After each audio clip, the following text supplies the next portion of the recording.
প্রিয় দর্শক, আজকে আলোচনা করব একজন ব্যক্তি কিভাবে তার সম্পত্তির মালিকানা হারাতে পারে সেই বিষয় নিয়ে।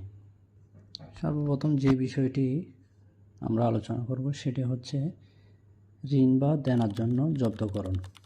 অর্থাৎ আপনি যদি কোনো ব্যাংক বা আর্থিক প্রতিষ্ঠান থেকে ঋণ নিয়ে থাকেন, তার বিপরীতে যদি কোনো সম্পত্তি আপনি বন্ধকি হিসেবে দেন এবং বিপরীতে ঋণ যদি পরিশোধ করতে না পারেন, তাহলে উক্ত আর্থিক প্রতিষ্ঠান বা ব্যাংক আপনার উক্ত সম্পত্তি আইনি প্রক্রিয়ায় নিলাম করে দিতে পারে।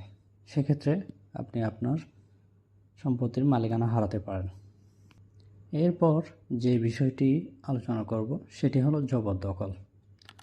অর্থাৎ কেউ যদি আপনার সম্পত্তি জবরদখল করে বেশ কিছু বছর, অর্থাৎ 12 বছর, 14 বছর কিংবা এর চেয়ে বেশি জবরদখল করে যদি উনি ভোগ করেন, পরবর্তীতে উনি উক্ত সম্পত্তি হস্তান্তর না করে আইনিভাবে উনি মামলা করতে পারে। এক্ষেত্রে আপনি আপনার সম্পত্তি পেতে হয়রানির শিকার হতে পারেন। এরপরের বিষয়টা হচ্ছে সরকারি অধিগ্রহণ।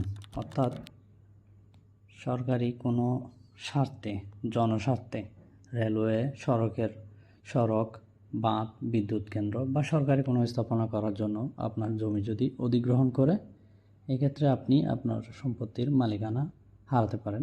অবশ্য এর বিপরীতে আপনাকে নির্দিষ্ট পরিমাণ একটা অর্থ প্রদান করবে। তারপরের বিষয়টা হচ্ছে খাস জমি। অর্থাৎ আপনি যদি খাস জমির উপর অবস্থান করেন, তাহলে সরকার সেই জমিটি যে কোনো সময় নিয়ে নিতে পারেন। এক্ষেত্রেও আপনি আপনার দখলকৃত সম্পত্তি হারাতে পারেন।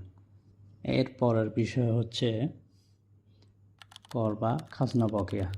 আমরা অনেকেই আছি জমির খাজনা দিই না, অনেক বছর, অনেক দিন ধরে খাজনা প্রদান করি না, কর প্রদান করি না। এক্ষেত্রে সরকার যদি চায় উক্ত জমিটি আপনার আইনি প্রক্রিয়ার মাধ্যমে বাজেয়াপ্ত করতে পারে। এর পরের বিষয় হচ্ছে ফৌজদারি মামলার শাস্তি। জরিমানা হিসেবে যদি আপনাকে আর্থিকভাবে জরিমানা করে ফৌজদারি মামলায়, তাহলে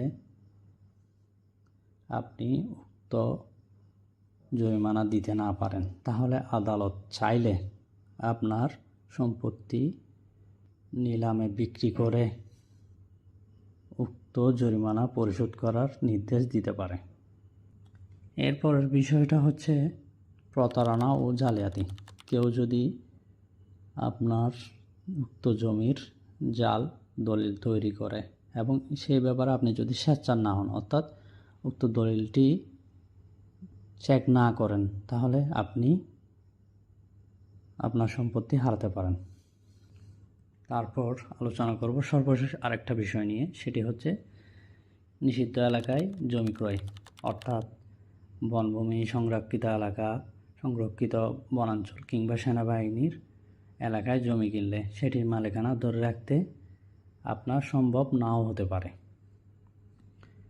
তো দর্শক, এই ক্ষেত্রে আপনার সকল জটিলতার একটাই সমাধান, সেটা হচ্ছে আপনি সচেতন থাকতে হবে